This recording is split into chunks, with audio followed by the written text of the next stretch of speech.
So, hi everyone, welcome to another episode of Secrets of the Viz. Today, I have re-invited my good friend Emily to come and talk to us a little bit on her IronViz entry, as well as her love for friendship bracelet, which, if you are not aware of and you are heading over to TC this year, do look for her. She has a lot of bracelets that she has done over the past couple of months, and she'll be more than willing to pass you one. So, over to you, Emily. Hi, everyone. I'm Emily de Padua. I'm very excited to come back to be here with Lewis on Secrets of the Viz. Big news is that I was recently named a Tableau Visionary, which really means a lot. So I just wanted to take a moment to say thank you, everyone, for the nomination. I've been live, laugh, loving Tableau since December 2016 at my first data analytics job. And I've loved every minute of what it took to get to this stage. I loved every viz, the ones that made it out of my drafts and the ones that are still in my drafts for who knows how long they will stay in my drafts. I loved every podcast interview with people like Lewis, every data set that I pulled together only to find out there is no story in this data set. And that's the joy of iterative design and trying out things, is sometimes it works and sometimes it doesn't. Even in the face of things not working out the way I thought it would, I loved every second. They were just as important as my successes. And so this is a win for all of us. So thank you so much, Data Yes. Fam. It And has been quite a year because the last time we spoke was about your Taylor Swift Viz. A lot has happened. You being visionary is one of them, and you've created tons of really amazing Vizes, your IronViz in particular, which is what we're going to talk about today. yes, this was my year of light and breezy entry, and jury's still out on if it was light and breezy. Some of you may have noticed I tend to enter IronViz every 2 years, and I usually say it's because I need that off year. I'm like the Olympics. I have to come back every 2 years to just recover and reset. But this is the year that I was like, you know what? Let's just enter again, see what happens. And so it all began with the show called Being Erica. I love the show. It's a very interesting premise. If you go through the viz, I try to briefly crash course you into it. But basically, a woman goes to therapy, like many people do, to process and understand her regrets. And beyond just talking to it, her therapist then goes whoosh, and then she goes to the very moment in time where she experienced that life regret, and then she goes through and she processes it. So therapy is represented in this fantastical time travel kind of way. And it's a cool show. It ran for 4 seasons. It's a Canadian TV show from the early 2000s, I think. I was introduced to it by a very dear friend of mine, Val, when I was in a similar place of Erica at the beginning of the show. And so this viz is not just a celebration of a show that I came to love and have come and returned to, but also to my wonderful friend, Val. Sometimes you meet friends who don't know exactly what to say, but they know just the thing you need in the moment.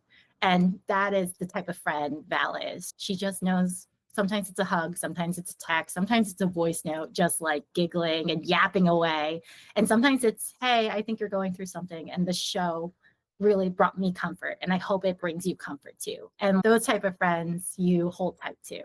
And so this was the game. I hope you have friends like that, Lewis. I know you do. Yeah, I'm I glad. do. I have some in the Data Fam community as well, you included. I think the Data Fam community is really special. It's not just a place where we learn about Tableau and data visualization. And surprised when I met all of them in Tableau conference 2 years back, because everyone was so welcoming and there was just this instant connection. I'm really grateful that I can call some of them my friends, because I think me being at an age of 40, there is an evolution of how I perceive friendship as well, because we have a lot of responsibilities in life.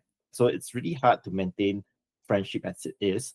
But data fan community is the in between work and friends. There's this very strong glue that holds us together and it allows us to build really lasting friendship. And I'm really grateful for that. I know we've heard this a million times from a lot of folks that Tableau has changed their life, and I'm going to reiterate this as well because it really changed my life. I love it. Tableau's changed mine too. So should we just dive into the viz? The joy of my process is I love to hoard all my works in progress. I have one question for you before we head on. Because for me personally, I'm not in the habit of keeping versions of my work. So I overwrite stuff. When do you find the checkpoint? Like, what is that point where you say, okay, let's start a new version? That's a great question. So when I first started developing, I was very nervous about Tableau crashing. Back in the day, before autosave, before you could publish locally, all the way back in 2016, some OGs know that if Tableau crashed and you lost your work. So the habit started from like, I don't want you to crash, please don't crash. And so I started doing that on the first one. Then I slowly would start doing like checkpoints of being like, okay, I added this thing. Even if I have to cut something off from this viz, I at least have it. So if I wanted it back, I could just pull the old workbook back and remind myself how I did it the first time. So then that's when I kind of started getting a little less fear-based on saving and having checkpoints, to then being like, okay, like I tried this. I don't know if I like it, but I don't want to like completely delete it. I'm also like by nature not, I don't like deleting things. But then, and this probably happened around first or second time I entered IronViz, I realized there was a lot of value in seeing works in progress, especially because that was when I was like starting to message friends like, hey, this is where I'm at. What do you guys think of this? And having that as a coherent story is really helpful, not just when teaching and supporting others in their process, but also in reevaluating like your own process. For me, I felt a lot more braver about just being like, okay, this idea is not working, and I'm just gonna scrap the initial design and just go rogue and try something out, because I already had a copy of it. So if my idea just didn't pan out, it was just like, it didn't work out, and I was okay. I love that, because when I was trying to look back at what I did, even for my IronViz entry, unfortunately, I overwritten some of my initial polygon drawings for the little console that I did. And it was kind of sad because I thought that I could at least keep the different iteration of how I actually ended up doing it. But now it sits in the back of my brain, which I think I'll probably try to do better in this coming year. I think it's also fun as a developer because 4 weeks and it's like a haze. You're throwing things at the wall, and it's just impressive that the velocity of which like a person could pivot so quickly. I think that's like a really good boost for your confidence as a developer as well. So let's dive into the viz. This is Understanding Being Erica, and I wanted to talk about the sentiment of time travel itself. The main character, Erica Strange, she does monologues at the beginning and at the end of each show's episode. So you kind of get a sense of like where she is pre-therapy and post-therapy session. I did the door thing because doors are very important in being Erica. It's how she time travels. So she could be like walking through a door, and then that's how her therapist calls her in. She'll open the door thinking she's going to the coffee shop, and instead she sees her therapist's office and is like, oh boy, why am I being called into a session? So you'll see throughout this viz these little additional context doors that you click, you pop out, a little extra commentary from me.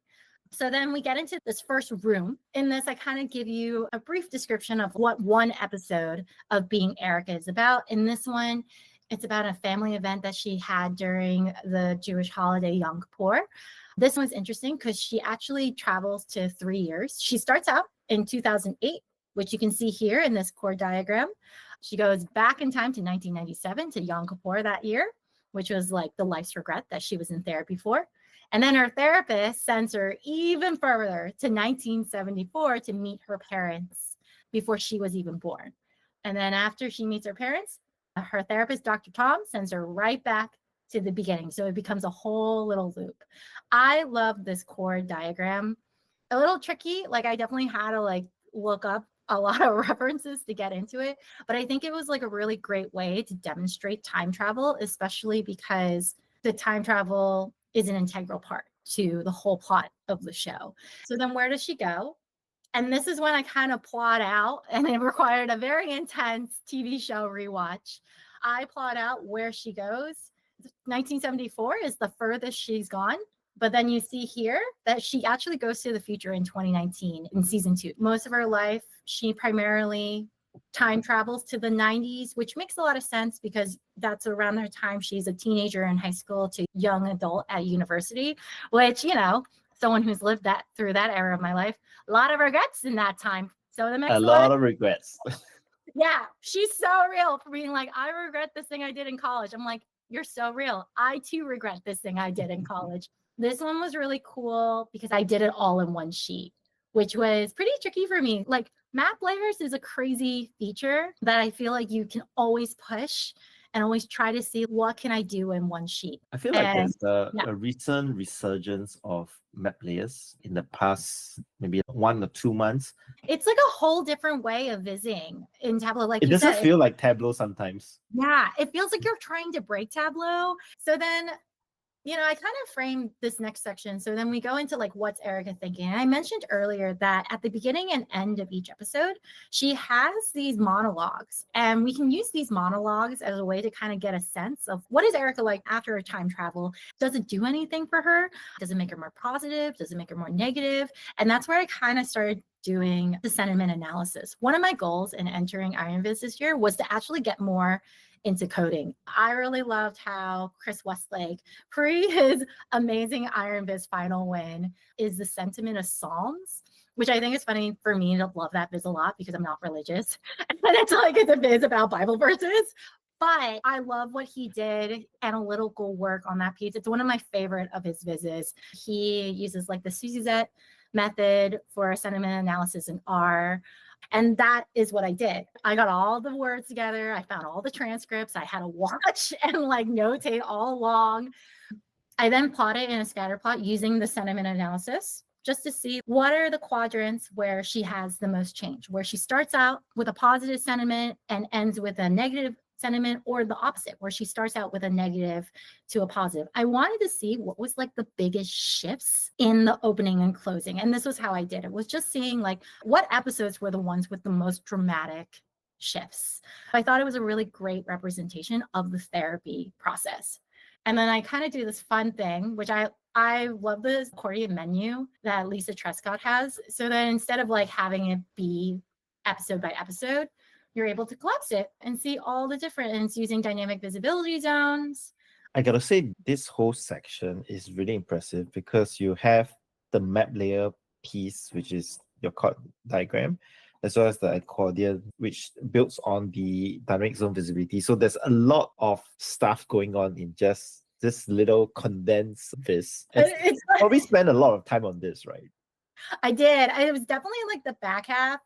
If my Love Across the Eras entry was how am I going to land this plane, this one was how am I going to have a chill vacation? Because originally, I think in my first scope, I think I had 8 of these being like, you need everything in the kitchen sink. And sometimes the answer is no. Your reader does not need everything in the kitchen sink, which is crazy for me to say as like a very maximalist type of person. I love seeing dynamic visibility zones being used along with map layers. I think that is a pairing for me personally. You can have these complicated, intense vizzes, but then you're not sacrificing as much with your performance in your space. So it's the best of like both worlds. All that to say, I do figure out how to land the plane because I wanted to show, does the length of the show devoted to the time travel itself, does it actually impact Erica's sentiment and the change itself? And that's how I kind of learned that, yeah, the time travel does impact the way Erica is thinking. So therapy's working. Great. We love it that therapy's working. So if you're thinking about going to therapy, I don't have one that involves time traveling to recommend, but there are some resources if you're interested in. That's how I end the viz.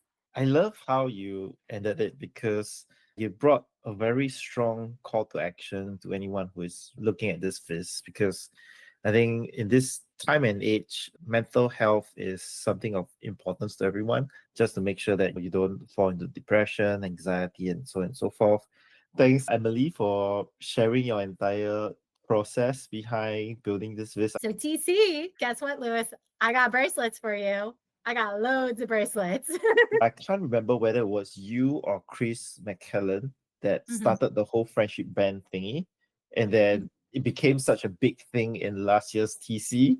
We had a little DIY station over at the Data Village that people can go there and create their own friendship bracelets. And this year, you have also created a viz to track your progress in creating 500 bracelets for TC, which I'm really excited for you. You know, I kind of kicked myself because I was like, 500 sounds like a fun number. Road to 500, that sounds like a great number. And now I'm like, why couldn't it be road to 300? It sounded catchy. And I was like, that seems like a reasonable number. I have to thank Chris McKellen. I don't remember who did it first, but I remember connecting with him and being like, hey, I'm doing it. His daughter was like making bracelets for him. My bracelets are not made with child labor. Just saying. They're made by a middle-aged woman who has a lot of time on her hands. Although his daughter was fairly compensated for her labor. But yeah, I went to see Taylor Swift at the Eras Tour in May 2023. And it was just such a fun way to make friends at a concert. So that's really where my desire to make friendship bracelets were. It's become like this new way for me to kind of craft something quick for friends, just to be like, hey, I'm thinking of you. Like, here's a cute little thing. All that to say, when it comes to Tableau Conference, I was like, well, I have a lot of beads. It was such a hit last time. I'll keep a couple just for me. So that way we'll always have matching bracelets where we are. It was around January. And I did the math. It's only 100 days to TC. And I was like, okay, 500 divided by 100, 5 bracelets a day. That's not bad. And I wanted to make a viz to kind of track the road to 500 bracelets. You can see it's a pretty simple viz. And then here's my breakout of how am I doing. But in any case, you have done more than last year already. So still a huge win. How long does it take for you to make one? Not even a minute. What I usually do is I have like a little line of all the beads laid out, and then I'm just like stringing them very quickly. So honestly, the most time consuming is picking up the beads and laying them out. If you look at the trend, you can definitely see I take breaks here. Like I was pretty even with the forecast. And then around like January 15th, I had a break. I went to visit my parents. So I had no time to make bracelets. And then you can see me frantically go from no bracelets to like 30 in one day, trying to catch up to it. I'm a little nervous about how I'm going to carry these. I can hope they don't take up too much space in my luggage. It'll be fine. It's not that big, right? You would think. I'm almost at 300 bracelets, and I was like filling up the small Amazon box that I could put this all in. Oh my God, the Amazon box is like almost full. Like, I've started to realize though, if I make 500 bracelets, that means I have to pass out 500 bracelets. In all my forethought and strategy, I've never really thought about that part. So I'm now starting to tag people, be like, hey, I made you bracelets. Can you pass these out? Why did I say 500? Why? At least it wasn't 1,000. Oh my God. Road to 1,000? Yes. Maybe next year I'll be like, you got to double what you made. And I'm like, no. But it'll be great. And it's just like a fun way to say thank you to people in the community for like the work that they do. Like one of the first bracelets I made was Secrets of the Viz, because I was like, I love what Lewis has done for the community, for this podcast series. Like I've learned so much from it. And it's just like a small token of appreciation of being like, here's a handmade bracelet. Thank you for it. And also I'll tease some of it. I've made things for some of the tugs. I've also done ones for the Tableau Conference step tracker. So Brittany Rosina is getting the survey ready. If you do it and you participate, you can also get a bracelet, because I've also made bracelets for that. I think it's just a really great way to highlight what's going on in the community. This is great.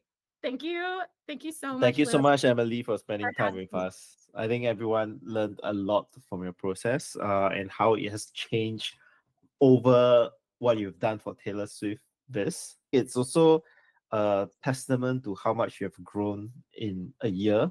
So thank you again for being such a great friend. I look forward to seeing you in TC, and we'll have a blast. I can't wait. Thank you so much for having me, and I'll see you soon.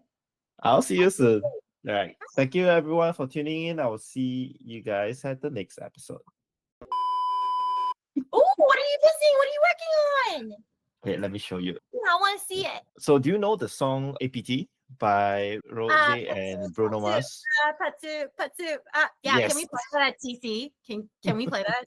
Let's play it. We can. Okay. So I did a Viz because APT reached 1 billion views, I think in late January. So they joined 318 other songs in history to ever hit a billion. And when I was analyzing the data, it was very interesting because the last music video that hit a billion was in 2020. And from 2020 to 2024, there wasn't any music videos that hit a billion. All of that was dominated by children's songs like Baby Shark, Wheels on the Bus, and Do you think it's because of the pandemic? Because it everyone is because of the pandemic, Yeah. I would say. Yeah. APT is the first to resurface post-pandemic. So it's pretty interesting. That's interesting. Also, because no one was making new videos. The only one I can think of that came out during that time was Taylor Swift's like surprise album drop. And What surprised me was actually Despacito. I didn't know that this song was so popular. Like it had 0.6 billion views, which is a lot. So I actually asked ChatGPT to suggest a way to measure how viral a video is. So it gave me a formula of dividing the total video views by the number of days that it took to reach 1 billion, and then adding that up by the total likes and also dividing it by the days to reach the milestone. So with that, you can get the virality score, which is the length of the sound wave. I'm actually very proud of myself for doing this because this entire Viz is in one sheet. Shut up! I was gonna say, just looking at this, Lewis, magnificent. And then you had a drop that this is done in one sheet. Like, what the? So it was a lot of map layers and annotations, but I really had a lot of fun building this actually. This looks so good, and I love the story. This is a really killer Viz. Have you seen? There's a version of it that is my favorite. I don't know if you watched Dancing with the Stars. In the finals, they did a jive version of it, and it's like 10 clicks faster. Yeah, you should watch the whole dance. It's like one of the best dances I've ever seen.